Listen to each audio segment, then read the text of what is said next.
Hello, hello. This is another LEGO City set for 2020. It's the Police Monster Truck Heist set, but the name is a lie. Kind of like the cake.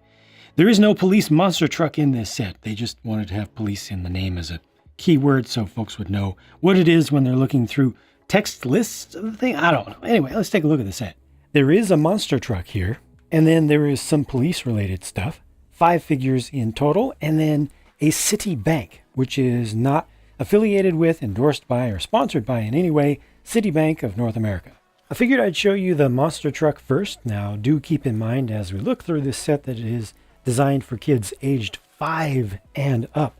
So it's just the smallest possible step above a junior set, or what previously would have been known as a junior's set. So I think context like that is important.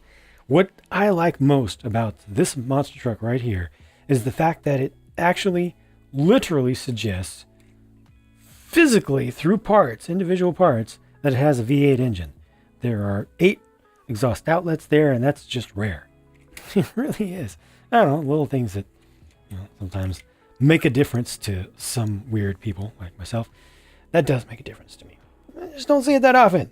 It's kind of cool, especially for folks who know what a V8 engine is. I think plenty of kids do. Especially who would be interested in something like this. Now on the back here is, well, there's a hinge, so it kind of looks like a tow truck. This comes up and down, but that's a magnet inside of there. It shows you the horseshoe logo. There it is right there. So there's a magnet inside. You can kind of hear it rattling around a little bit maybe. Just a little bit loose inside the actual magnet itself. This is on a ball joint, so it's able to turn from side to side. You can angle it in different ways, and I'll show you in just a minute how that's going to work, what that's used with in this set. There is no working suspension here. There are quite a number of weird colors that you see from the side. Like, okay, blue axle pins. I've ranted about those too much by now. But the white in there, that's weird. Why do we have to have those white pieces? And then the blue grill pieces that you see down here, those could have been done in red, and they still would have stood out during the assembly process, I think. I don't know, just unnecessary little color weirdness. There's a clip on either side to hold on to minifig accessories. Here's just a crowbar on this side. This uses one single, well, no, 2 stickers. Wait, where's the other one? Nope, no. Just one sticker. That's right. This one has just one sticker right there. Easy to leave off if you don't like stickers at all. And looking inside, I'll make that even more clear for you. It's a generous space for one single figure to sit in there, and they just get the usual steering wheel. That's pretty much it for this one. The bank is kind of small and simple as you would expect, but it's not one of the smallest buildings that LEGO has made in this style. Typically they'll actually be more like, I don't know, 2/3 that width, and there's some extra height here. I like the color scheme as well, with the medium nougat, regular green, and the light bluish gray. I think those all work together pretty well. Got just a little rubbish container out front. This is just a security camera that's looking out for folks who are about to walk in. 2 stickers are used for the big sign up here. Looking around the back, well, there is some interior detail to look at, but we also need to look at what's up here on the roof, because that is an ingress point. That is where the bad guys will try to get in through the skylight. Just open that up. And then there is a laser in there, which I'm assuming is trying to be related to some sort of tripwire, or just a laser detection, motion detection little line. So you need to move that out of the way, and it's connected to the camera over here. So move that out of the way, and the bad guy can drop down in there. There's a single teller or security personnel seat there that's practically on the ground, and they also have this printed piece to act as a console for whatever they're going to do. That's good to see. And on the other side is where all the goodies are. That's the safe. I guess it's an exposed safe with safety deposit boxes in there, and those are all able to be opened, but they are a little bit difficult to get to. You can get to the lower ones relatively easily, but the upper ones a little bit more difficult to get to for us with our huge figure hands. Fortunately for me, the bad guys with their monster truck can help me out with that by backing right up to the exterior of that safe or safe deposit area using their magnet crane and just pulling it right on out. So that's how that works. Very simple. There's plenty of attraction there. You know, the magnets have good strength. This is not going to fall off, even though this is a decent sized assembly here, but it's not too stiff. It's not like, you know, if you're a little kid, you're still going to be able to pull it off without much issue. So I think that's actually tuned pretty well, and you can rotate this around. This is the very reason that the magnet inside is able to move around, so that you can get it to connect in different ways, depending upon how you want to grab things, and then you can just run away with this. But now that the bad guys have so kindly pulled this out, I can show you this a little bit better, and each compartment has some sort of valuable in it. So got a $100 or 100 denomination bill there, got a ruby right there. Down here is a very precious popsicle, frozen popsicle, and then over here just a couple of gold bars. The next smaller thing that you build is this police van with the current version of a police logo, which is intentionally bad. You know, it's trying to make fun of itself, and you have to watch the Lego City Adventures TV show, which I'm not sponsored by. I just like it. If you want to understand like how the police are and kind of what the world is like that they're trying to portray, but it's kind of a joke. It's supposed to be, but you know what? This van is not that much of a joke. Like, this is pretty proper looking, especially for something for 5+. You know, it has a lot more texture, a lot more interesting shaping than I would have expected just hearing a description of it and who it's made for. You know, it's got texture and some depth along the sides. The front is shaped up pretty nicely, but it is pretty simple and easy to put together. It does have clips on the outside, one on either side, to hold on to some minifig accessories. And then at the back, you can open up the doors, and you can open up the top as well. You've got this transceiver dish on top, which you can bring back and forth. Open up the top, gives you a little more access to the inside, and look at that. It even has a couple of printed consoles in there, and you can put somebody in there. You can put at least one person. I think you can actually put two back to back, if not in tandem. And then they also have a heads-up display, just a monitor that's in there that's represented by a sticker. So, you know, that's not a bad level of detail, right? Just definitely could have used a couple of spots for some additional accessories on the inside, I think. Just clips or something. They've got the clips on the outside. Would have been nice to have some storage on the inside. But I think it works out okay. This just pops off the normal way. The doors are able to open as you would expect. And this once again just has a spot for a single person to sit in there to drive it, and they get a steering wheel as well. For the sake of fairness, I should point out that once again this has some funky colors, like that green part. Why must it be green? Why? Or at least, why is it not covered up? I think there's a red part back here that does get covered up, and then you have this yellow, which is not as bad because at least there's some light yellow in the color scheme. But the green is really weird, and you do see it if you're close to the ground or close to whatever surface this is on. Rounding out the buildable stuff, here's just a street light, just because why not? I do not mind the inclusion of that, that's for sure. I mean, you can never have too many street lights, although this is fairly low.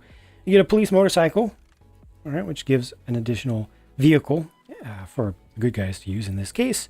And these are, I believe, pretty cheap to make by now. They've made their money back on the molds several times, so that's why they're not against including them quite frequently, evidently.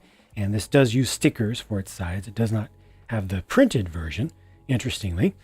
That's just a single clip on the back, so you got some handcuffs, and then lastly a couple of traffic control little barricades, and these can be carried inside of the van, but not if there's somebody in there as well. Unless you kind of want to have it on them, it just gets awkward, but either or is my preference. The crook figures are Big Betty on the left, and I don't know the dude's name.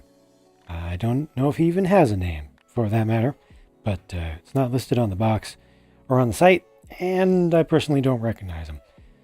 He's relatively generic, looks just fine for what he is, but Big Betty is relatively unique. New torso print there. Interesting face that's a little bit different. And she has the dark red cap, dual molded with the light or cool yellow colored hair, blonde hair. Print around the back of the torso as well.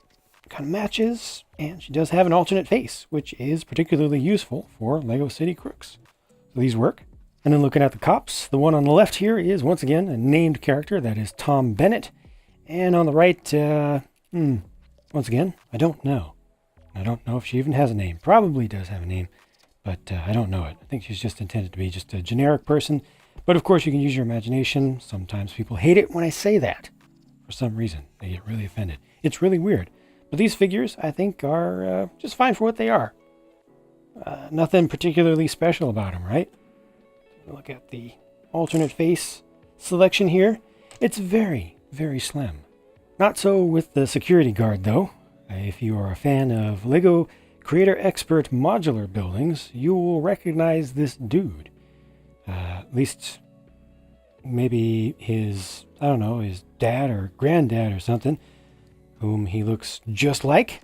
This is a pretty good torso print. Shame that he doesn't get a special print for his legs or anything, because I think he could have used some of that. But here it is, the alternate face.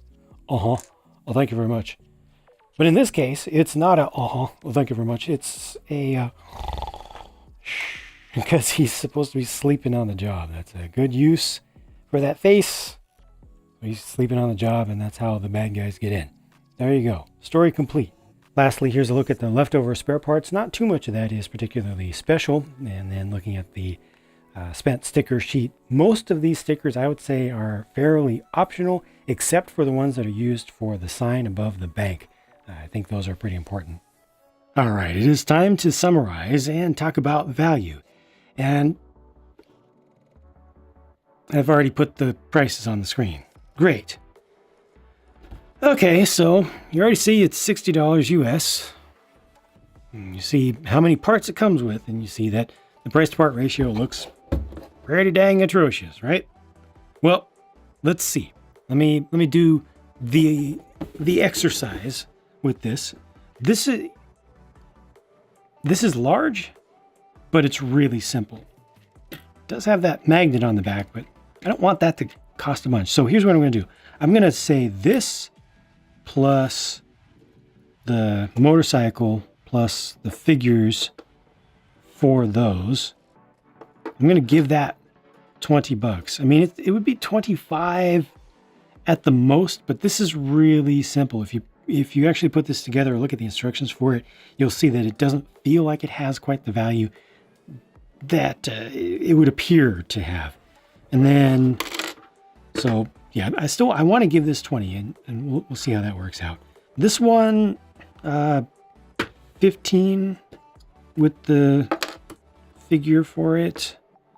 So we're looking at $35 at that point, and then this I'll give. I want to give it like 15 again, but I kind of feel like I'm stretching a little bit on each of these things. I'm looking at $50 being an okay price for this, but I would really want it to be 45. Looking at the whole thing. So, looking at them individually, yeah, 50 I can see. Even 55 I can kind of make sense of, but I don't want to. Because when I look at all of it together, I would love for this to be about a $45 set. It just feels good to me. And sure, that's a subjective thing, but it's based on all of my experience to date with other sets. And then considering the fact that things continue to get more expensive, I'll give it 50 tops. Okay? So $60 US is too much, in my opinion. 55 is a real stretch.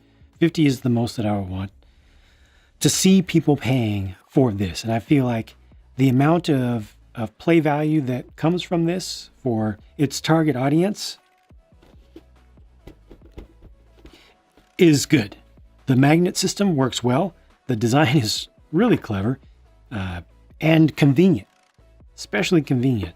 And the design, I think the design of everything here for a 5+ set, for this to be a 5+ van, It's so much better.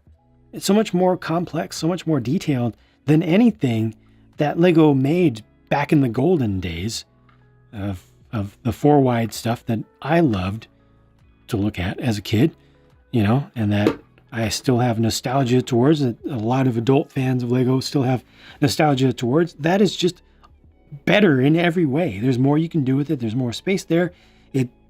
It's better looking. This doesn't look quite as good, but it is large and it focuses on size over detail, although it does have that V8 engine. I do appreciate that. And the magnet works well. The bike is just a bike. The figures are fine. This is good for what it is. Yeah. So I really feel like most of this is done pretty well. There are a few odd color choices for parts done in the interest of making things easier to put together, because it's quicker to find parts when they're different colors for unique shapes and such. But beyond that, I'm happy with this for the target market, people. If you're an adult fan and you're looking at this and going, boo, boo, bad Lego. No, don't do that. Don't do that. It's not for you. It's not for me. It's not. It's for our kids. Yeah. Okay, good. That's all I had to say about it. Still too expensive. Check out the build if you want to see how all these things were put together. You're not interested in buying it, or even if you are kind of on the fence and you want to see if the building techniques kind of make it worth it. It's worth checking out. At least the speed build, where everything goes through actually fairly quickly. You know, given that small number of parts, it wasn't that long of a build for all of this. Or you can throw on the pure build and put it in the background while you chill out during these rough times. Thank you for watching. Hope that you've enjoyed this, and I'll talk to you again soon.